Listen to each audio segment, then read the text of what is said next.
Continuamos con la segunda mesa prevista para hoy, en la línea de continuando con lo que estábamos hablando en el día de hoy de desafíos y estrategias. Y bueno, si la mesa anterior estaba muy enfocada a diferentes perspectivas, desde diferentes movimientos sociales o diferentes posicionamientos políticos en torno a cómo abordar, con qué andamiajes abordar la crisis ecosocial, aquí, en esta segunda mesa, lo que queríamos era hacer un cierto contraste de visiones o de procedencias a la hora de hablar de esta problemática de los riesgos ecosociales desde diferentes enfoques y, en particular, contrastando dos perspectivas que creemos que son fundamentales y creo que se ha visto también en la mesa anterior, que son la perspectiva científica y la perspectiva política. Y para ello pues tenemos el privilegio de poder contar con dos personas que nos pueden hablar de esta cuestión, que por un lado son José Manuel Moreno, que es catedrático emérito de Ecología de la Universidad de Castilla-La Mancha, pero sobre todo una cuestión interesante por la que le invitábamos es porque él ha trabajado muchos años en el panel intergubernamental de expertos de cambio climático, como vicepresidente del grupo segundo de ese panel, y participa en la elaboración del sexto informe de evaluación. También es Premio Nacional de Conservación de Naturaleza de Félix Rodríguez de la Fuente, académico de la Real Academia de Ciencias Exactas, Físicas y Naturales de España y de la Academia de Ciencias Sociales y Humanidades de Castilla-La Mancha.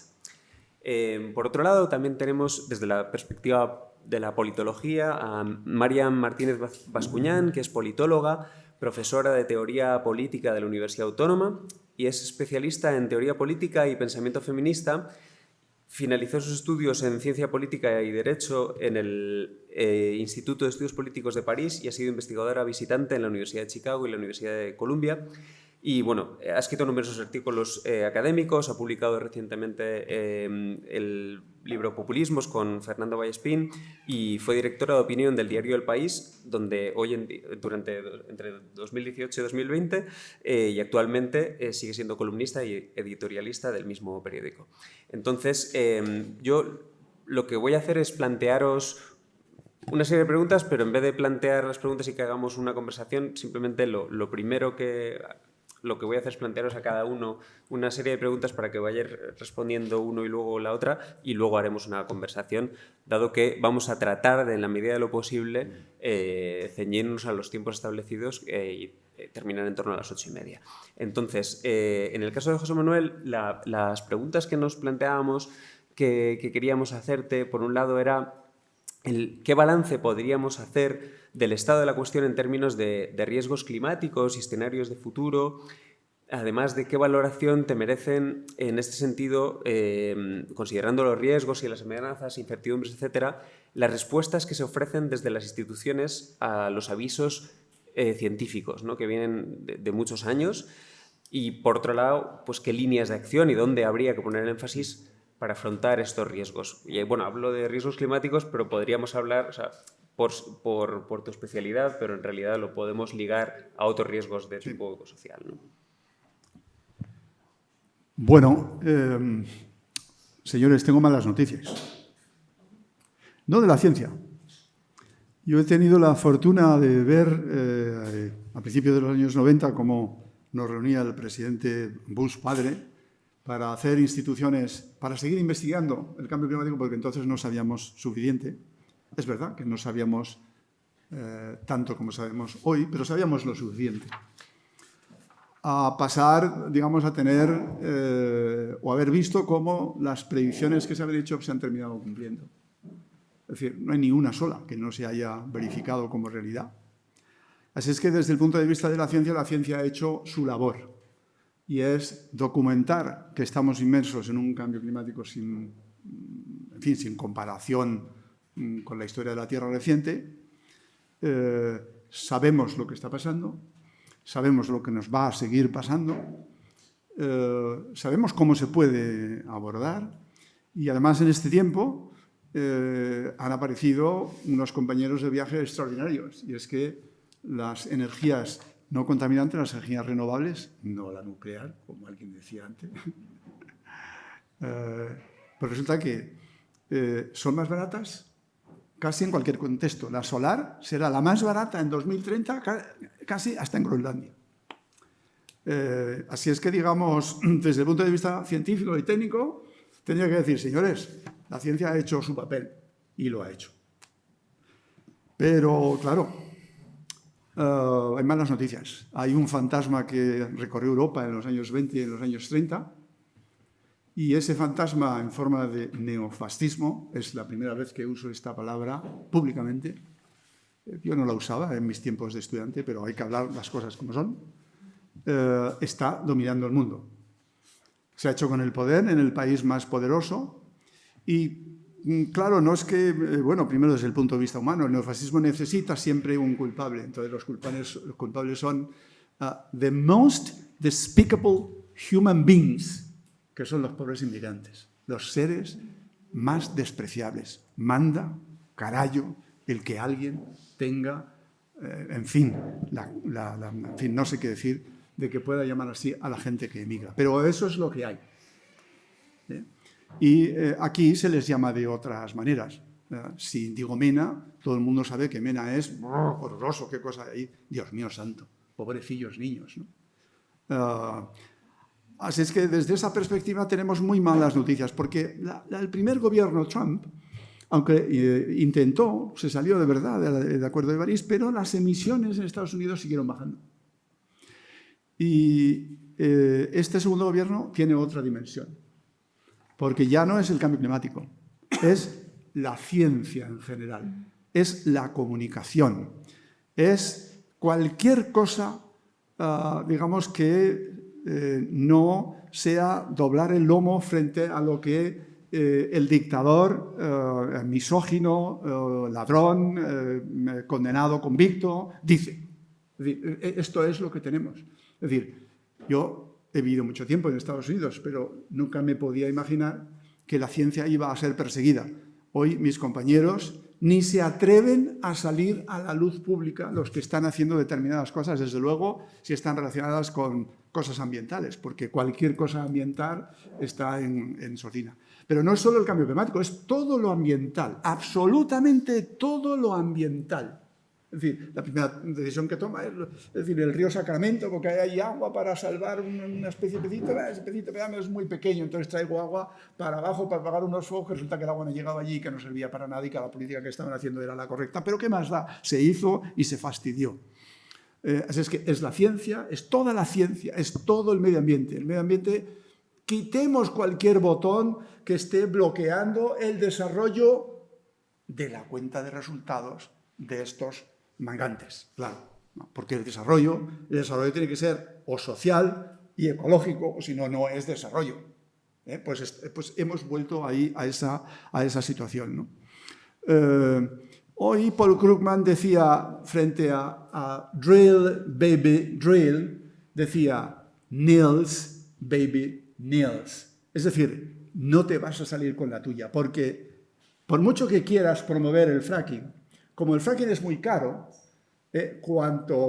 si tú bajas el petróleo, no dan las cuentas y nadie va a hacer fracking, no va a haber fracking, no lo van a poder, porque las energías renovables siguen siendo las más baratas, pero da igual, porque son capaces de darle la vuelta, porque alguien va a pagar la factura, ¿no?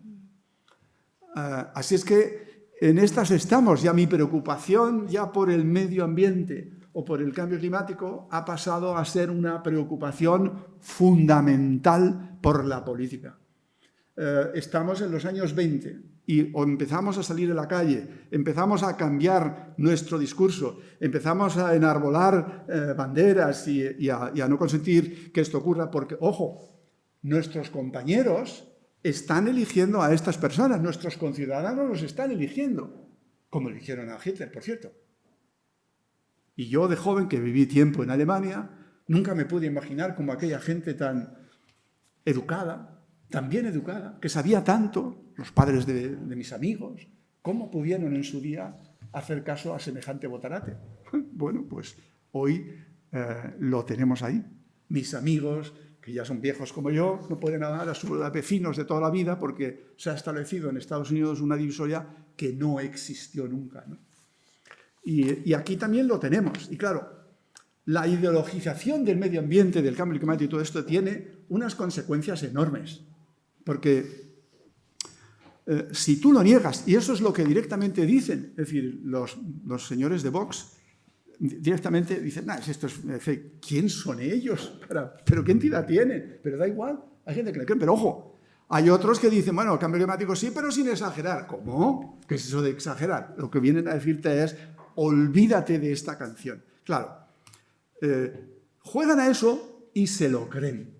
Y tanto se lo creen que en el día más terrible que hemos tenido en este país, pues se van a comer, porque estos son fake news, estas son cosas exageradas de estos tipos. Entonces yo me voy a comer, y después de voy a comer, pues no sé, si voy a ir a la siesta, a echar la siesta, o a lo que fuese, da igual. Es decir, porque si esto son tonterías, no son tonterías. La mayor catástrofe ambiental producida por algo que los muertos se podían haber evitado prácticamente casi todos, por no decir todos. Y esto es lo que hay que dejar claro encima de la mesa y decirlo. Se podían todos, prácticamente todos, salvo alguno que estuviese perdido en algún lado y que fuese sordo porque no le hubiesen llegado las campanas, los sonidos de las campanas, la radio, los alerts y todo lo que pudiésemos hacer, que es como se tenía que haber hecho, ¿no? Es decir, salvo algún despistado, no tenían por qué haberse muerto. Pero es que, además, si hubiésemos tenido un plan de contingencia para actuar frente a unos extremos que son conocidos y que se sabía que iban a ocurrir, hubiésemos quitado los coches. Y los coches han hecho de barrera y entonces han subido el nivel del agua y ahogado a mucha gente. Es decir, no hicieron lo que tenían que hacer. Y no lo hacen porque al final están convencidos, se creen su propia porquería ideológica.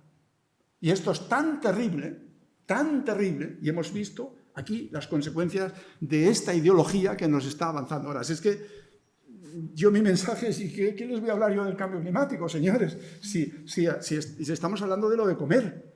Es mucho más importante lo que está ocurriendo ahí fuera, frente a nuestras narices. Tenemos que convencer a nuestros vecinos, tenemos que convencer y hablarle a la gente de que están metidos por muy mal camino. Nada me produzco mayor tristeza y pena que ver en las manifestaciones de los agricultores de hace unos meses, no a los objetivos de desarrollo sostenible. Pero qué mala persona ha convencido a esta gente de que no queremos acabar con la pobreza, acabar con el hambre, el que la gente tenga la sanidad, en fin, todas estas cosas. Qué mala persona ha convencido a esta gente de eso. Los agricultores no, pero los agricultores es que ni lo saben de qué van, pero les han convencido. Así es que no estamos haciendo nuestra labor de lo básico. Tenemos que ir a otro nivel, porque si no, señores, no podremos ni hablar públicamente de esto, porque esto es lo que ahora mismo hay en juego, lo que se nos viene delante. Así es que no es exageración de cambio climático. Esos que dicen de no exageración no tienen ningún interés, no quieren saber nada. Es importante, claro, hablabais de las nucleares, efectivamente, como el que decía aquí, algunos nos forjamos en el debate de las nucleares. Yo juro que hasta he dado una conferencia en alemán hablando de Atomkraft 9 Danke. Y mi alemán nunca llegó a ser muy bueno, pero llegué a hacerlo en su momento, ¿no? Bueno, ¿no quieren nucleares? Señores, ¿por qué más cara? Claro, por eso dicen, no, quítame los impuestos, quítame esto otro, quítame esto, pero no, hay que jugar con lo que hay que jugar. Hoy tenemos un extraordinario aliado, que tendrá sus problemas y que tendremos que resolverlos técnica y científicamente, pero es un aliado extraordinario, que son las renovables, pues tendremos que jugar con ellas, insisto, tampoco hay que bajar la guardia porque todo tiene sus problemas, ¿no? Pero desde luego tenemos que jugar con ese aliado y convencer a nuestros conciudadanos que hoy vivir mejor es acabar con el cambio climático, porque es acabar con esos excesos que nos hacen vivir mal. Es decir, no queremos volver a un Madrid donde yo vivía en la plaza del 2 de Mayo, en Divino Pastor, miraba a Divino Pastor en algún invierno a la calle de enfrente que había una panadería y no veía la panadería. No queremos volver a ese Madrid. Yo he vivido en el sur de California, he ido a Riverside y en Riverside, mientras en San Diego había un sol radiante, yo llegaba a Riverside y había una niebla que no veías a 20 metros, no te vería allí, Paco. Es decir, ¿queremos volver a ese tipo de medio ambiente? Eso es lo que están queriendo, que volvamos. Ahí es donde quieren que volvamos. Así es que nos han cambiado el terreno de juego. El terreno de juego ahora es mucho peor, es mucho más peligroso. O sea, y tenemos que, de alguna manera, yo ya no sé cómo hacerlo. Yo soy mayor, mi turno ha pasado, pues no veo mucha gente joven, pero serán a otros a quien les corresponda hacer lo que en su día algunos hicimos. Pero, desde luego, ahora mismo lo que está en juego es todo aquello por lo que luchamos y que conseguimos crear. Y es una sociedad más justa, incluso ambientalmente más benigna, y estábamos en el proceso. Eso es todo lo que está en juego ahora mismo, que no es poco. Vale, pues esto es lo que quería decir. Vale, pues gracias José Manuel. Mariam, yo te quería preguntar si consideras que desde la teoría y la práctica política se están contemplando, se ha incorporado lo que venimos estos días hablando. Es verdad que nuestro punto de partida era que de alguna manera ya conocíamos el diagnóstico, pero sigue saliendo y permanentemente la ciencia está dando la voz de alerta, tanto no solo en cambio climático, sino en la superación de los límites planetarios, en términos de contaminación, en términos de pérdida de biodiversidad y un largo etcétera, que a su vez pone en riesgo la vida en el planeta. Y una pregunta sería si desde el ámbito de la ciencia política existe, y también de las prácticas, ¿no?, una incorporación de estas problemáticas. Y por otro lado, también preguntarte por qué estrategias ves tú de articulaciones posibles entre instituciones, sociedad civil, que también es otro tema que es permanentemente recurrente, gobiernos, etcétera, para plantearse, para poder enfrentar este futuro complejo, ¿no?, al que nos enfrentan a estas amenazas. Bueno, en primer lugar me gustaría dar las gracias a la institución, a FUEN Ecosocial, por esta invitación. Me hace mucha ilusión estar aquí con mis compañeras, además, que fueron de trabajo con Nuria, Susana y con Mónica, porque FUEN fue el primer lugar donde yo trabajé, y para mí es emocionante estar aquí esta tarde compartiendo estas reflexiones y con ellas también. Además, creo que es muy importante la labor que han hecho y que siguen haciendo. Creo que han sido siempre muy pioneros, muy pioneras, y realmente pues, es importante poner en valor ese compromiso desde un momento en el que nadie todavía estaba viendo lo que podía pasar, ¿no?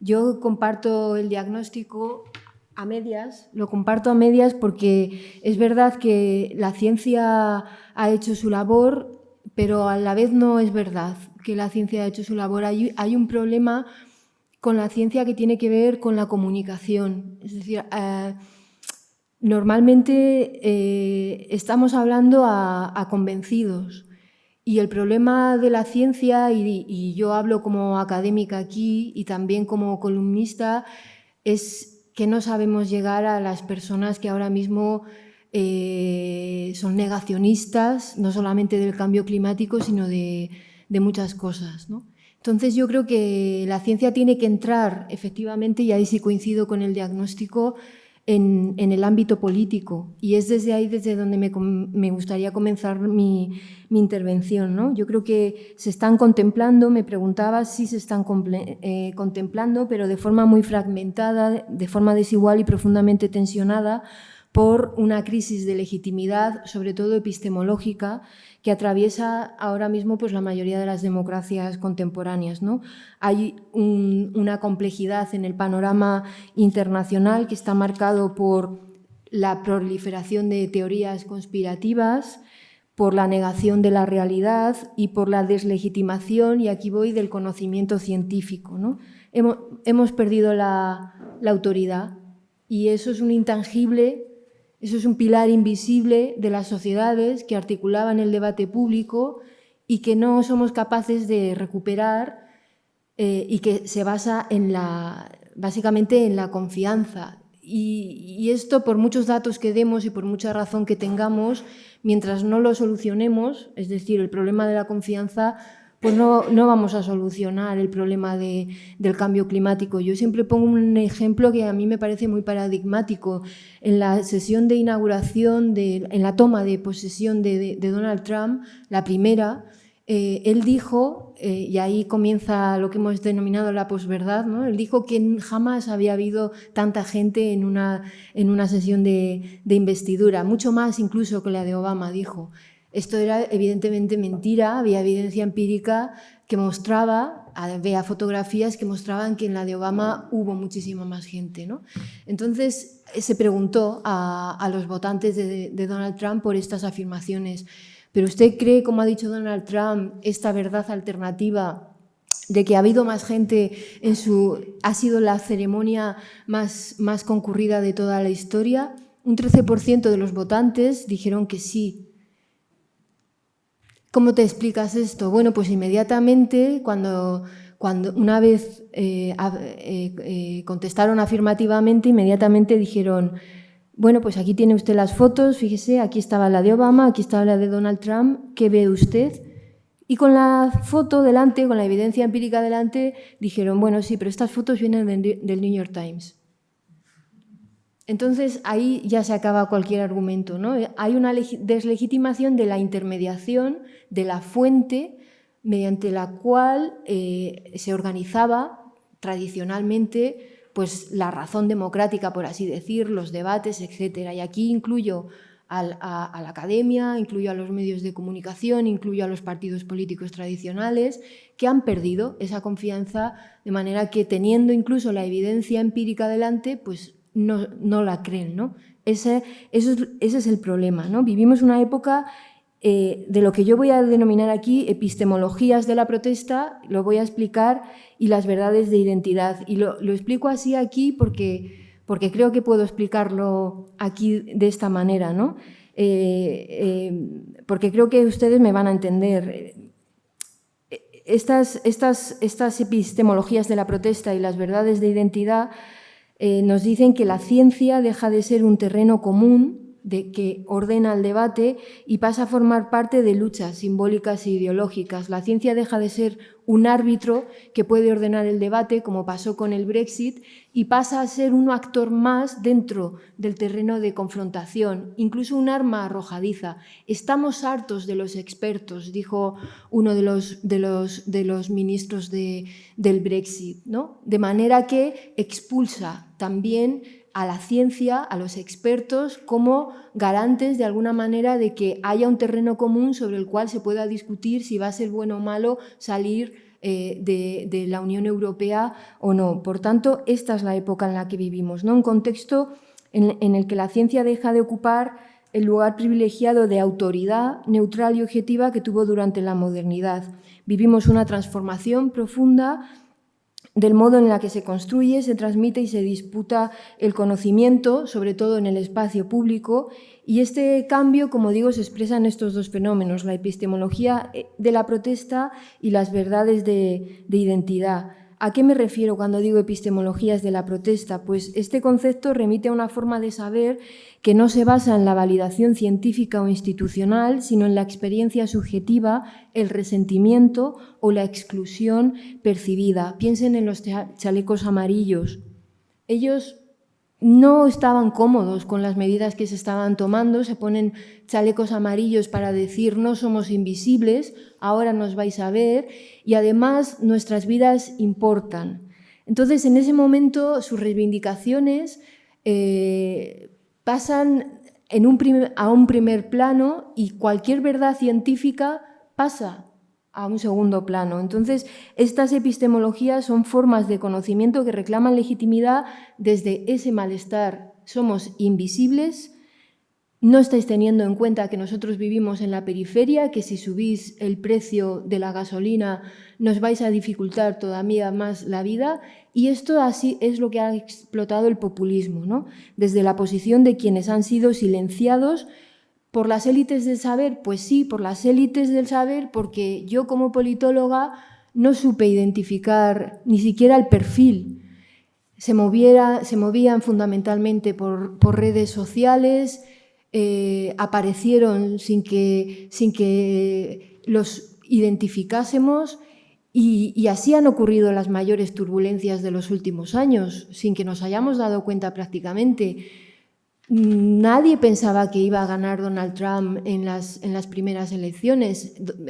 Krugman escribió un tuit la noche electoral en 2016 diciendo: yo y la gente como yo, que escribe en el New York Times, que lee el New York Times, que estudia, no ha entendido el país en el que vive. Y ahí pues daba constancia de un fracaso, ¿no? Pero es que el Brexit tampoco lo supimos ver, tampoco estaba en las encuestas, pero es que la segunda elección presidencial de Donald Trump, no la de Biden, sino esta última, a mucha gente y a mí también, me pongo yo la primera como ejemplo de fracaso, no lo hemos visto. Yo no me esperaba que ganara. Lo vimos de alguna manera como una moneda tirada al aire y podía caer de cualquier manera. Después hemos visto que no, que era una corriente de fondo. Luego estábamos equivocados. No era fácil parar eso porque era una marea de fondo, no era una moneda al aire que podía caer a favor de Kamala Harris o de Donald Trump. Era realmente una corriente de fondo. Por tanto, no hemos podido ver todo esto, ¿no? ¿Qué ejemplos podemos poner? Pues los movimientos antivacunas, sobre todo en su fase más intensa durante la pandemia.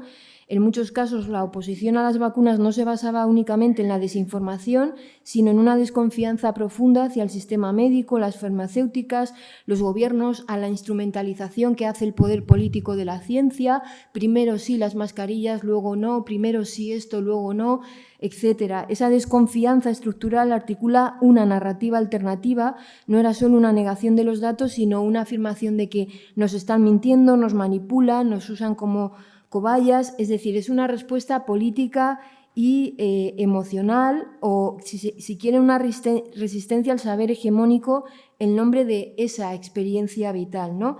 Entonces las epistemologías de la protesta no aceptan la autoridad científica, se basan en su experiencia vivida, pues se basan en la desconfianza hacia las élites del saber, que ven distantes, que no saben comunicar, aunque tienen los datos, tienen un argot que no llega, que no los llega, piensan que están absolutamente alejados de su realidad contemporánea, es decir, afirmación de verdades para ellos que vienen desde abajo, desde lo emocional, desde lo identitario y que provocan comunidad. Y aquí paso a la idea de las verdades de identidad, ¿no? Fíjense, cuando alguien dice, por ejemplo, que Joe Biden no ganó las elecciones, en este caso decir que Trump gana es una afirmación identitaria, es una verdad identitaria, es decir, no hay una conclusión basada en pruebas, pero yo me reafirmo con mi tribu diciendo que esto ha pasado así, ¿no? O el Make America Great Again no describe hechos concretos, pero activa un relato compartido, hace tribu, una nostalgia mítica de un pasado idealizado frente a un presente que se vive como caos, que no entendemos. ¿Por qué tienen éxito las teorías de la conspiración? Primero porque señalan a alguien a quien odiar, alguien además al que ponen rostro. Ponemos rostro a Macron, ponemos rostro a Pedro Sánchez, ponemos... El cambio climático no tiene ese rostro y además ofrece una explicación sencilla. Pues mira, esto ha ocurrido porque todo el dinero nos lo estamos gastando en la guerra de Ucrania. Bueno, pues hay relatos alternativos que ofrecen una explicación más sencilla que la que las élites desde la academia están ofreciendo y además entienden mejor nuestro malestar, ¿no? Entonces, ¿cómo podemos ilustrar esto? Y ya acabo con esto. Crisis de confianza en la ciencia, por ejemplo, todo el mundo cree tener su propia idea sobre el clima porque cree tener la verdad desde su experiencia y aquí aparece el reemplazo del saber experto por la experiencia vivida como fuente legítima de verdad. Bueno, esto sí hace calorcito, pero esto era normal también en mi época, ¿no? Desconfianza estructural, el espectro del capitalismo y del Estado que se entromete en todo, ¿no? Las personas ya no ven a la ciencia como algo neutro, lo decíamos anteriormente, sino que se instrumentaliza cuando se entra en la batalla política, cuando los gobiernos utilizan a la ciencia para respaldar decisiones políticas que deberían estar sometidas a una deliberación pública, pues la desconfianza se extiende también a la ciencia, ¿no? El cierre epistémico, muchos consideran que el mundo de la ciencia está encerrado en sí mismo, viviendo entre los suyos, que tienen esa verdad, pero ni saben comunicarla, ni sabemos comunicarla, ni entendemos la realidad cotidiana de esas personas que temen por el salario, llegar a fin de mes, por los cambios que puedan suceder cuando cambian los molinos de viento por esos molinos modernos, ¿no? Como lo han retratado también las películas de Alcarrás, ¿no? Todo eso retrata mucho mejor la realidad que están viviendo estas personas, ¿no? Y luego, por último, el conspiracionismo como sistema alternativo. Es más inteligible una teoría de la conspiración. Aquí se está describiendo cómo la conspiración o las fake news se presentan como eso, como una epistemología alternativa, una forma de recuperar el control frente a una verdad oficial que ya se percibe manipulada, que se percibe muy lejana o que directamente se percibe como falsa. Entonces, podemos pasar a las soluciones en el debate porque no me da tiempo a seguir con mi desarrollo, pero yo creo que cuando el régimen de opinión se ha hecho tan complejo, es decir, cuando todo el mundo va a una cuenta de Twitter y puede decir lo que piensa, y cuando los tradicionales garantes de la opinión también, o articuladores de opinión y de intereses, han quedado deslegitimados, creo que lo que hay que hacer es entrar en esa arena política y defender estas verdades no como verdades, sino como una opinión más. Es decir, el científico, decía Latour, tiene que entrar en la esfera deliberativa como un ciudadano más. Hay que defender la verdad científica como una opinión, porque la verdad no se va a defender por sí sola, y más en este momento en el que el régimen de opinión, como digo, se ha fragmentado y se ha hecho tan complejo y está atravesado pues, por estas epistemologías de la protesta, ¿no? Entonces, esas algunas de las intuiciones que yo lanzaría aquí para el debate, y lo dejaría aquí agradeciendo de nuevo la invitación para compartir con vosotras esta tarde pues, todos estos planteamientos y reflexiones. Muchas gracias.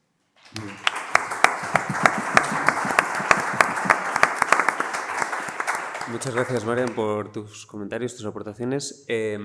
Esto engarza muy bien, al final, la discusión que estáis planteando. Es verdad que el elemento, hay un elemento distorsionador o muy turbulento, ¿no? en los tiempos actuales, particularmente a partir de la segunda presidencia de Trump, en relación con la problemática ecosocial, o en particular con la problemática climática, ¿no? Y se hablaba antes también de una especie de contrarrevolución antiambientalista, y donde me ha parecido muy interesante esta discusión al final entre la ciencia y cómo la sociedad percibe la ciencia, que ha cambiado sustancialmente y que tiene mucho que ver con la prevalencia de la identidad por encima de todo, ¿no? Entonces, José Manuel, sí, fíjate, es que agradezco mucho la intervención que has hecho, Marian, porque marca muy bien. Yo creo que la ciencia también la ciencia es ciencia y la comunicación está ahí, otra cosa es que la puedes hacer, ¿no? Pero al hilo de esto, claro, yo lo pensaba según hablabas. El Panel de Naciones Unidas es un organismo que se construye para traer, digamos, la verdad lo mejor que se pueda. Es decir, ese es todo el objetivo, no tiene otra. Es decir, y sus creadores, sabiendo que esto iba a ser una cosa muy complicada, en fin, lo pensaron muy bien para que pudiésemos tener un mensaje donde al mensajero no se le pudiese cuestionar. Y mira que han intentado zurrar y tal, y el mensajero no se lo ha podido cuestionar y el mensaje está ahí. Pero claro, ahora de repente es un poco lo que tú dices. Bueno, es que los informes del IPCC no sirven absolutamente para nada. Es decir, porque ese no es el debate es que todo el mundo opina, ¿no? Claro, yo no sé cómo se rompe esto, la verdad. Pero lo que sí sé es que he vivido una experiencia magnífica porque la sociedad se había dado nada menos de un instrumento formidable para poder decir, oiga, ahí tiene usted la información, hasta ahí hemos llegado, es lo que podemos consensuar, la prueba todo el mundo, mejor que esto no lo hay, y eso es lo que, en principio, claro, debía haber servido para guiar las políticas mundiales, ¿no? El IPCC, y como el IPCC, otros muchos organismos públicos que hay dentro del marco de Naciones Unidas, que bueno, todo eso, de repente, de la noche a la mañana, no tiene ningún valor, ¿no? Entonces, claro, esto es una crisis existencial de un calibre que, en fin, a ver si los politólogos nos dais la solución. Desde luego, Sí, yo Bueno, simplemente creo que no he perdido el tiempo, creo que no he perdido el tiempo porque algo hemos ganado, pero desde luego hay que inventarse otra cosa, ¿no?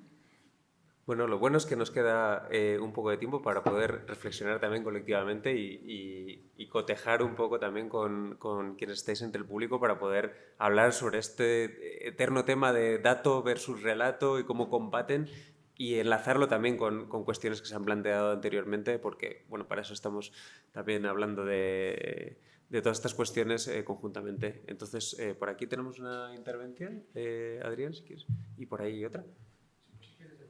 Vale, sí, de acuerdo.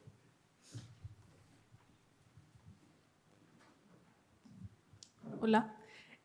No sé cuántas cosas voy a decir, pero me has dejado pensando, porque claro, ahora mismo como que yo estoy como en ese mundo de ciencia porque estoy haciendo un máster en métodos de investigación social, soy psicóloga y luego también soy generación Z, entonces estoy como metida un poco en todo. Y ahora mismo está habiendo como este debate del auge del antiintelectualismo. Y claro, también siendo una persona racializada, me ha llamado la atención lo que has dicho sobre la epistemología de las protestas. Y es una cosa que yo reconozco como parte de pertenecer a una comunidad marginalizada, ¿no? Entonces, sobre lo último que has dicho de plantear las verdades científicas, perdón si reformulo mal esto, plantear las verdades científicas como opiniones, no sé del todo si esa es la solución, porque aunque se planteen como opiniones, por ejemplo, cuando vienen incluso personas que forman parte de la academia, que pertenecen a identidades marginalizadas y tal, y también empiezan a participar en esa conversación, y ya desde un primer momento las personas que tienen como estas ideologías y forman parte de toda esta comunidad conspiranoica y tal, deslegitiman desde un primer momento lo que dicen porque son opiniones, es subjetivo. Entonces es como otra vez la pescadilla que se muerde la cola, es como... ¿Cómo? O sea, ¿qué hacemos? No sé del todo si esa es la solución porque al final no es una cuestión de si lo dice la ciencia o si se dice desde una subjetividad, sino de ya hay una base de negación, de un muro que por más que yo te diga A, que yo te muestre A y que la persona que vive A te venga a decir es que yo vivo A, si tú estás enfocado en B, da igual de dónde venga. No sé si me hago entender. Entonces, como, no sé.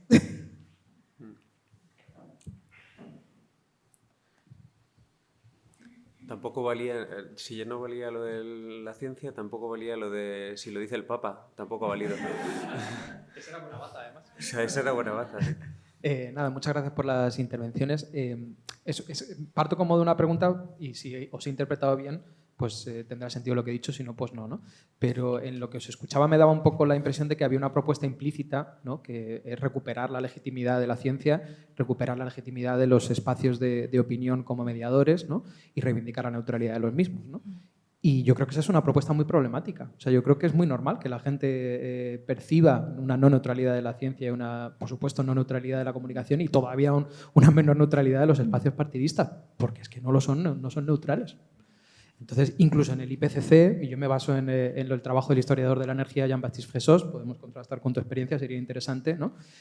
Bueno, estamos hablando de intereses presentes, desde el interés del lobby nuclear, ¿no? A los intereses empresariales que filtran todos los informes.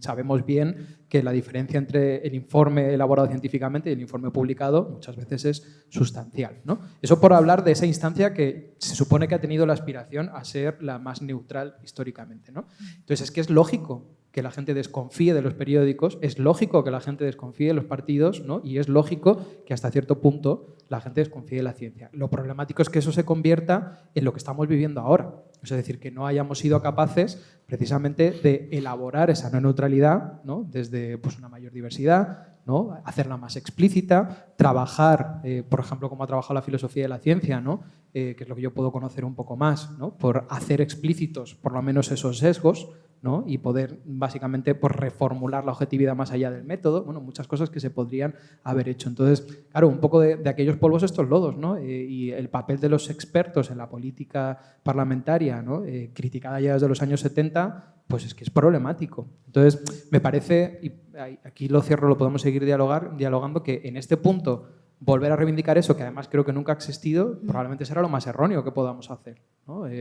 Yo creo que tendríamos que repensar cómo, asumiendo esa no neutralidad, ¿no? Reformulamos esos ámbitos, pero no volver a esa imagen mitificada, porque no existe y además es que, ya digo, es lógico que se perciba así. Y más en un país como el nuestro, donde hay partidos que son organizaciones criminales judicializadas, ¿no?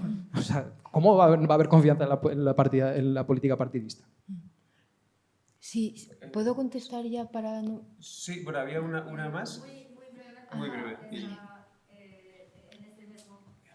En este mismo tema. Vale. Por esto.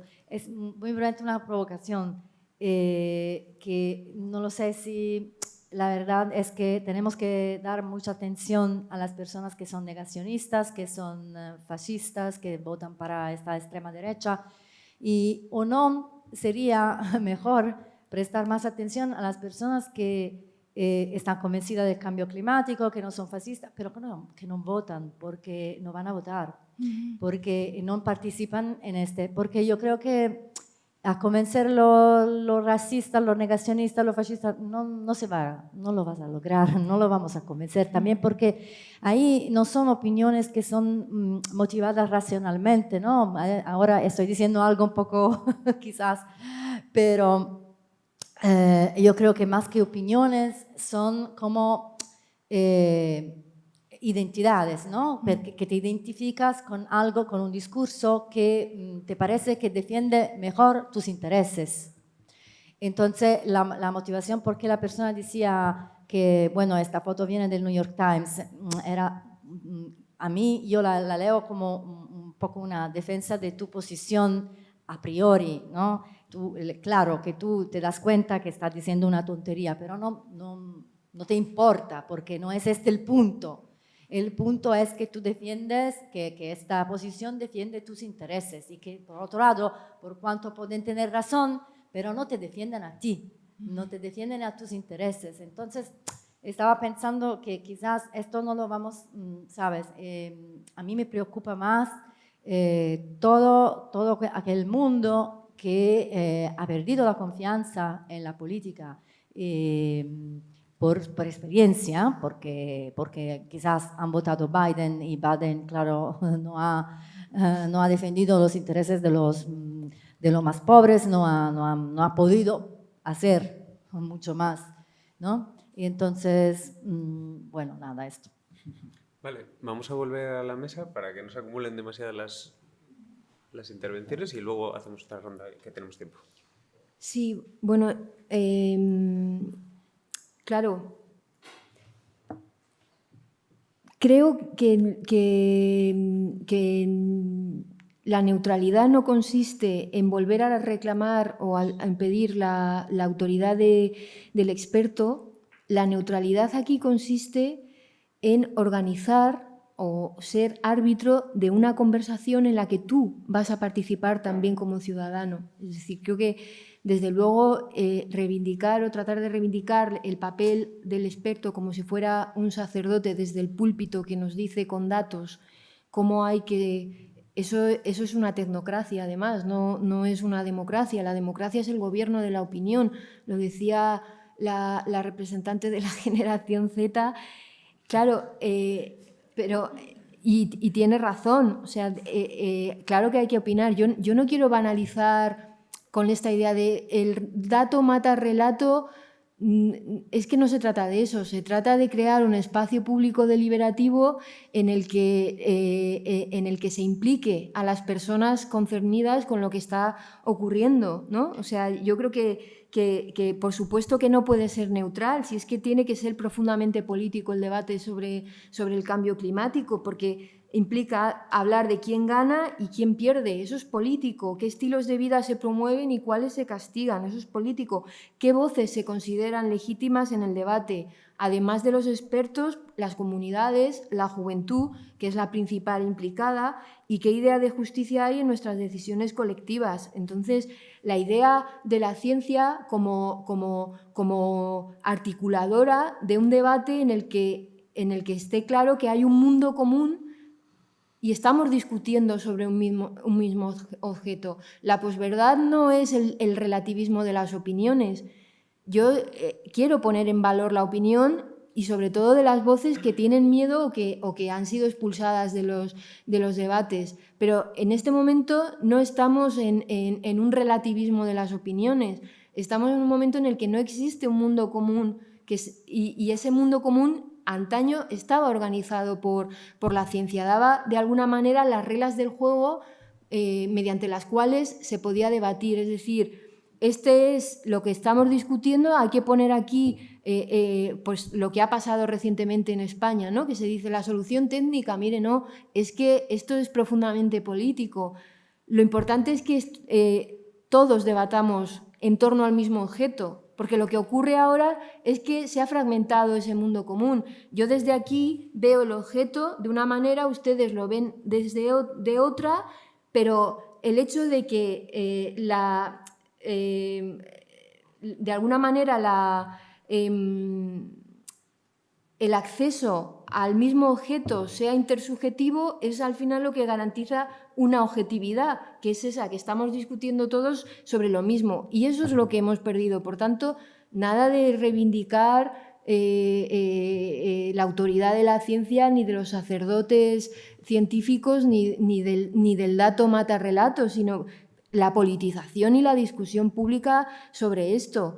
Y luego a mí me preocupa también que esto de llamar fascistas, ¿no?, a la gente que vota a Trump o a la gente o a los negacionistas, yo creo que es un problema también de esto que decía Clinton, ¿no?, los indeseables, o no sé cómo los llamó. La mayoría de las personas que, sobre todo en contextos tan polarizados, que votan por Trump no son fascistas. Una cosa es que Trump sea un fascista, que probablemente no lo es un empresario que está haciendo negocios, aunque también lo podrá ser, pero la gente que hay a su alrededor probablemente sí lo sea, pero los votantes de Trump, yo creo que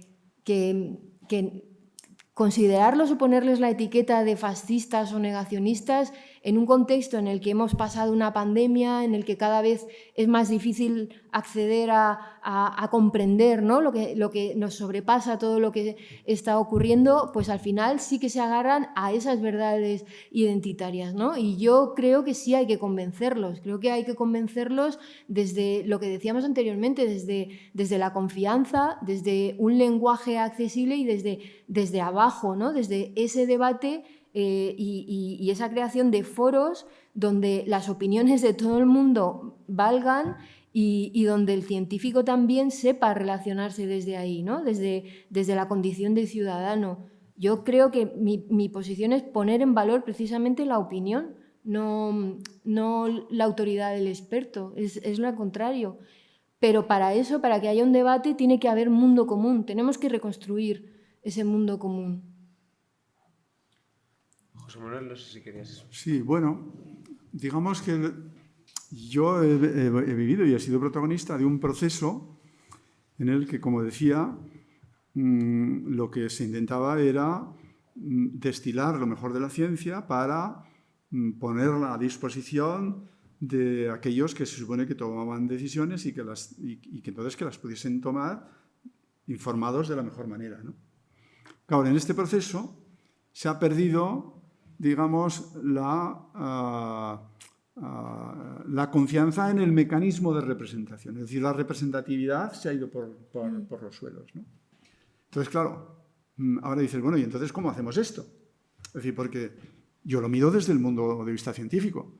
Dato, bueno, no es que mate relato, pero mire usted, el dato es importante. Claro. Es decir, el conocimiento científico es la mejor manera que tenemos los humanos de acercarnos a, digamos, la verdad de las cosas. Y eso no lo puedo abandonar. Y ojo, he sido protagonista de discusiones en el marco del IPCC donde algunos países venían con ideas de, bueno, que había que aceptar también, qué sé yo, el conocimiento tradicional y qué sé yo. Y dije, no, señores, de ninguna de las maneras. O sea, aquí la ciencia es el único mecanismo que tenemos y que todos los científicos sabemos lo que es ciencia. Y sabemos cómo se hace ciencia y en eso no hay ninguna diferencia. Y si hacemos con ese método, llegamos aproximadamente a las mismas conclusiones. Aproximadamente. Siempre hay un poco de variación, ¿no? Entonces, claro, ahora, ¿cómo restablecemos esa conexión entre representantes y representantes? Porque, claro, si todos los representantes tienen que opinar y el representado va por su lado, bueno, lo que nos pasa ahora es que te van a hacer lo que les dé la gana, ¿no? O sea, que es básicamente lo que está ocurriendo. Entonces yo no sé verdaderamente cómo se puede reponer, digamos, esta crisis de identidad del sistema que ha sido creada por unos, no por otros. Es decir, quien ha dinamitado la confianza digamos, en las instituciones, en todo esto, son unos, no son otros. Es decir, otros seguimos pensando, seguimos creyendo que no tienes que dar, claro, y desde luego yo como persona de izquierda no doy autoridad a nadie, es decir, ni a los científicos ni a nada, no, a la ciencia. La ciencia es lo que sabemos, que no son los científicos. Cada científico, y eso en el IPC lo hemos tratado muchas veces, cada científico es como persona y tiene sus intereses, y ese no es el problema, eso lo sabemos manejar. El problema es cómo llegamos a un punto común para, a partir de ahí, seguir la acción. Entonces, la ciencia sí tiene mecanismos y sigue teniendo el mecanismo. O sea, yo pienso que el mecanismo que han dado el IPCC y que han dado otros mecanismos es un mecanismo para establecer lo que sabemos. Ahora, de ahí a cómo llevarlo al ejercicio de la política y cómo se transfiere y cómo es aceptado por los demás, pues yo la verdad es que no tengo la solución, sinceramente no lo sé. Lo que sí sé es que no va a ser posible la acción si todo el mundo tiene que opinar en igualdad de condiciones. Todo el mundo tiene que opinar, por supuesto, faltaría más, ¿no? Pero tenemos que tener alguna guía, algo que nos sirva de referencia, ¿no? Si no, pues cerremos los laboratorios del mundo y bueno, y guiémonos en plan zigzag, ¿no?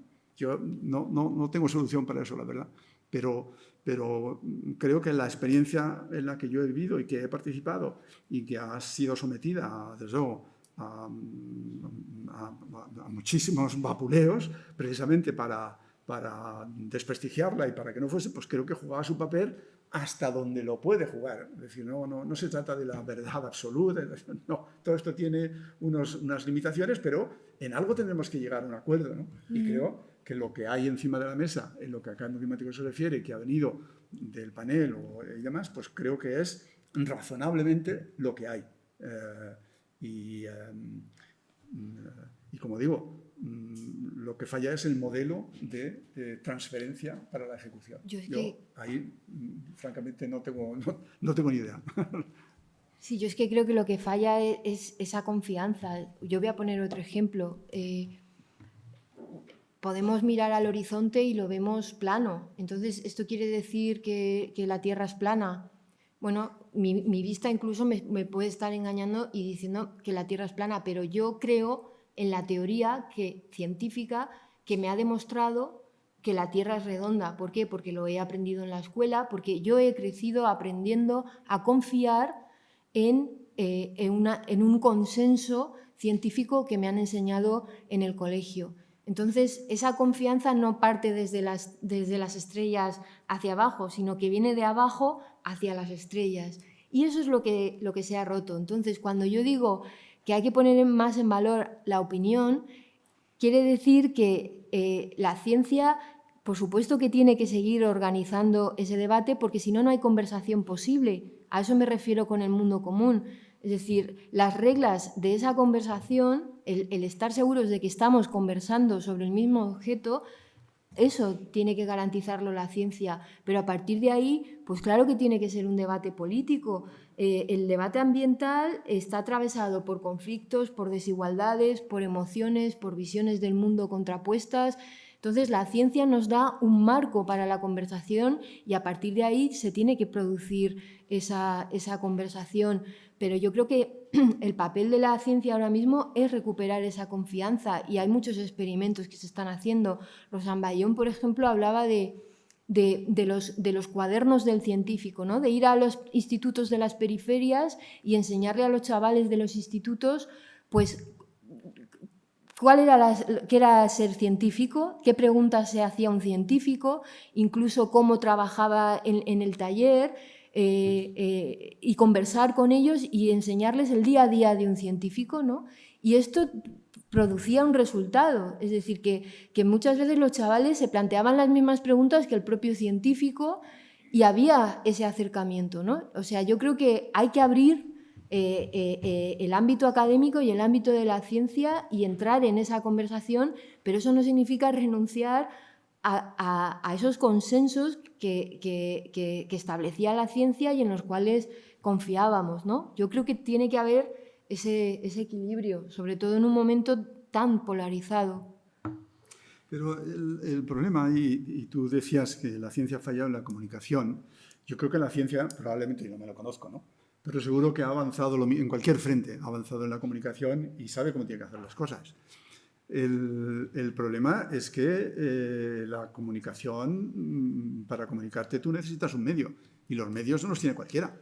O sea, yo no poseo TikTok ni poseo Facebook y lo que sí sé es que, y ahí la ciencia sí ha avanzado, saben lo que TikTok tiene que hacer para que tú cambies tu opinión sin haberte presentado nada relacionado con el tema sobre el que vas a cambiar la opinión. Sí, es ahí donde estamos, ¿no? Entonces, claro, cuando resulta que tenemos los instrumentos de comunicación dominados por alguien que sí sabe lo que quiere hacer y que lo está haciendo claramente, pues, Houston, tenemos un gran problema también. Porque no se trata de que, es decir, TikTok y Facebook y todo esto están utilizando lo que se ha avanzado en la teoría de la comunicación para sus fines. Manda caray.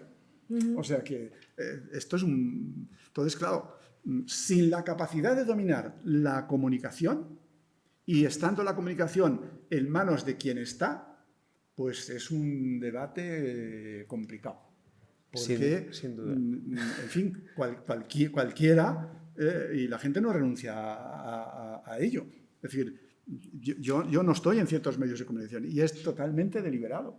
Es decir, y lo he propuesto en la academia, decir, oye, nosotros no podemos estar comunicando qué sé yo, en X. O sea, porque, bueno, sí, pero es que si alguna gente se entera, la mayor parte de las academias siguen comunicando en X. Yo les he dicho, no, tenemos que borrarnos totalmente, porque nuestra información, es decir, lo que llamas es a la gente a una plataforma que va a utilizarse para engañarles o para venderles un determinado producto. Entonces, claro, si no comunicamos con X, no comunicamos con no sé dónde, no comunicamos con... Pues en fin, el problema es... Yo no tengo la solución, la verdad, pero desde luego sí tenemos que empezar cuestionando todas las partes, digamos, del sistema. Desde luego, y sí, vamos, no se me ocurre otra cosa, claro, como científico y sabiendo cómo trabajan los científicos, ¿no?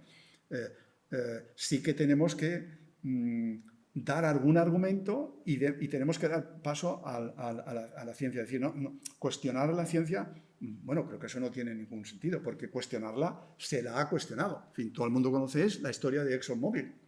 O sea, ExxonMobil, si no la recuerdo, ExxonMobil en los años 60, 70 contrata a científicos para que estudien si la venta del petróleo iba a causar un cambio climático. Y entonces los científicos de ExxonMobil hicieron su tarea y llegaron a la conclusión a la que habían llegado el resto de científicos petroleros y sus modelos eran tan buenos o mejores que el resto. ¿Qué hizo ExxonMobil? Cogió el lo metió en un cajón Y sistemáticamente todos sus ejecutivos fueron al Congreso, estuvieron, y algunos hemos sufrido, digamos, a las múltiples instituciones que han financiado para desmontar eso. Yo aquí, sin ir más lejos, en el Colegio de Arquitectos, gente traída de Estados Unidos, pagada, requerida pagada, para que se enfrentase contra mi persona. O sea que eso lo tenemos que tener en cuenta, que esto es una guerra y hay patadas por abajo, en las espinillas y de todo tipo, ¿no? Entonces, por eso, quizás la única, en fin, mejor que el Papa, yo creo que, desde luego, si el IPCC es un buen modelo, puede haber otros modelos, pero son modelos, como digo, transparentes, rigurosos, es decir, hasta donde puedes llegar. ¿Que es perfecto? No, eso es una tontería hablar de perfección. O sea, pero si es lo mejor a lo que puedes llegar. Y si hay algo mejor, bueno, pues vamos a ver cómo podemos sacarlo. Pero sí tenemos que establecer unos puntos en los que confiemos, ¿no? Si no, el debate no podemos ganarlo, ¿no? Bueno, yo creo que la discusión podría tener largo alcance y podríamos tirarnos mucho tiempo en la conversación. Lo siento porque os pido disculpas porque he dicho que iba a hacer otro turno de preguntas, pero por los tiempos que ya son las 8:30, no va a haber tiempo para eso, así que me voy a permitir simplemente unas palabras. Primero, de agradecimiento a José Manuel y a Marian por participar en esta mesa. Evidentemente no solucionamos las discusiones. El interés de esto era suscitar una serie de reflexiones, de debates y partíamos no solamente para esta mesa, sino en general para las jornadas de la constatación de que, bueno, el diagnóstico fundamental de que existe una crisis ecosocial, es decir, con dimensiones entrelazadas entre lo social y lo ambiental y múltiples problemáticas, con elementos que conectan directamente con nuestros modos de vida incompatibles, con la reproducción de la naturaleza, la reproducción social, etc.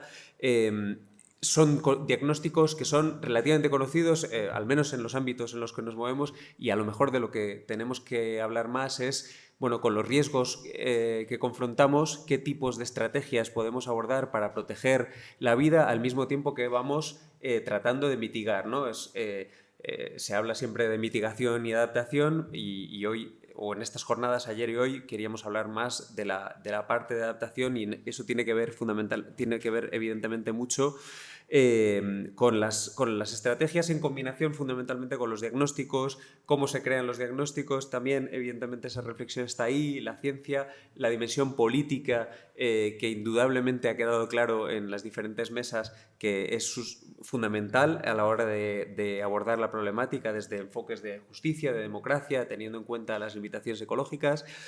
Y creo que, bueno, sin pretender ni mucho menos resolver con estas palabras, creo que sí que ha quedado un cierto sentir de la necesidad de plantear el debate, de combinar posibles estrategias. No necesariamente un tipo de estrategia es la única y inmejorable estrategia, ¿no? Se ha hablado en la mesa anterior de la lucha por la hegemonía, pero también de la necesidad de autonomía. Se ha hablado en los 2 días de las necesidades de articular, de fortalecer tejido comunitario, pero al mismo tiempo de reivindicar servicios públicos y una infraestructura pública que permita sostener la vida o contribuir por lo menos al mismo tiempo a servir de impulso también que funcione en colaboración con ese tejido comunitario. Bueno, creo que todas las aportaciones han sido aportaciones interesantes y que ni mucho menos el debate se cierra con estas jornadas. Seguro haremos unas terceras jornadas y unas cuartas. Las terceras jornadas serán indudablemente dentro de un año, pero nosotros desde FUEM, desde el área ecosocial de FUEM en particular, tenemos una revista que es la revista Papeles de Relaciones Ecosociales y Cambio Global y diferentes libros, en particular una colección economía inclusiva, que lo que pretende es poner en diálogo distintos enfoques heterodoxos desde la economía ecológica, economía política, economía feminista. Tenéis ahí algunos ejemplos y bueno, invitaros a que os suscribáis a nuestros diferentes canales de comunicación. No tenemos TikTok tampoco, sí estamos en Blue Sky y en otras redes. Así que gracias en todo caso por haber venido y gracias a vosotros otra vez por haber participado y nos vemos en próximas. Muchas gracias.